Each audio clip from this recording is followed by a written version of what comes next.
ইসরায়েলকে লক্ষ্য করে প্রতিশোধমূলক হামলায় নেমেছে ইরান। তেল আবিব, জেরুজালেম সহ শহর জুড়ে ক্ষেপণাস্ত্র হামলায় ৩ জন নিহত এবং ৬০ জন আহত হয়েছেন। এদিকে ইসরায়েলি হামলা আমেরিকাকে ইরানের সাথে পারমাণবিক চুক্তিতে সম্মত হতে সহায়তা করবে বলে মন্তব্য করেছেন মার্কিন প্রেসিডেন্ট ডোনাল্ড ট্রাম্প। দুদেশের নতুন করে হামলা পাল্টা হামলায় মধ্যপ্রাচ্যে এক যুদ্ধ পরিস্থিতির আশঙ্কা করছেন বিশ্লেষকরা। আরও জানাচ্ছেন সঞ্জিদা সিলভিয়া।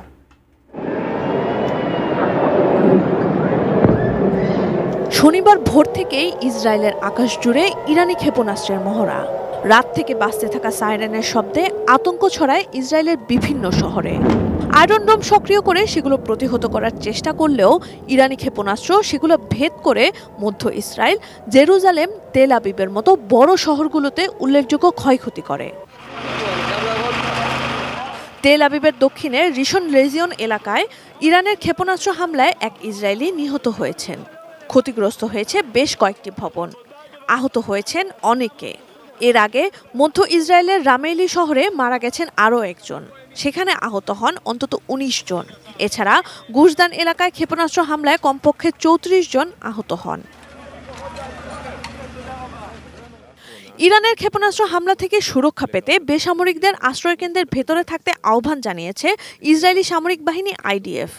কোনো উস্কানি ছাড়াই শুক্রবার ইসরায়েল ইরানে হামলা চালালেও সাফাই গাইতে ইসরায়েলি প্রতিরক্ষামন্ত্রী ইসরায়েল কাটস বলেছেন, বেসামরিক এলাকা লক্ষ্য করে ইরান ক্ষেপণাস্ত্র হামলা চালিয়ে সব সীমা অতিক্রম করেছে। ইসরায়েলি হামলায় আমেরিকার জড়িত থাকার কথা মার্কিন পররাষ্ট্র দপ্তর অস্বীকার করলেও প্রেসিডেন্ট ডোনাল্ড ট্রাম্প বলেছেন তিনি পরিকল্পিত অভিযান সম্পর্কে অবগত ছিলেন। এর চমৎকার ফলাফলের প্রশংসা করেছেন। পরমাণু চুক্তি নিয়ে ইরানকে দেয়া ৬০ দিনের আলটিমেটাম পার হওয়ার পরই ইসরায়েল হামলা চালিয়েছে বলে তিনি জানান। অ্যান্টিব্যাকটেরিয়াল অ্যাডিটিভ যুক্ত সেরা ওয়াটার ট্যাঙ্ক বিশুদ্ধ পানিতে ব্যাকটেরিয়া জন্মাতে দেয় না।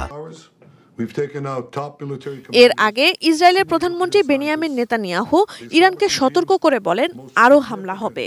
ইরানি জনগণকে ঐক্যবদ্ধ হয়ে দুষ্ট ও নিপীড়ক শাসন থেকে মুক্তির জন্য একত্রিত হওয়ার আহ্বান জানান তিনি।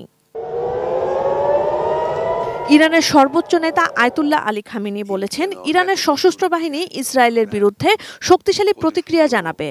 ইসরায়েলকে নিশ্চিহ্ন করে দেওয়ার হুঁশিয়ারি দেন তিনি। ইরানি জনগণকে আশ্বস্ত করে তিনি বলেন, এই অপরাধের প্রতিশোধ নেওয়ার ক্ষেত্রে কোনো নমনীয়তা বা অবহেলা করা হবে না।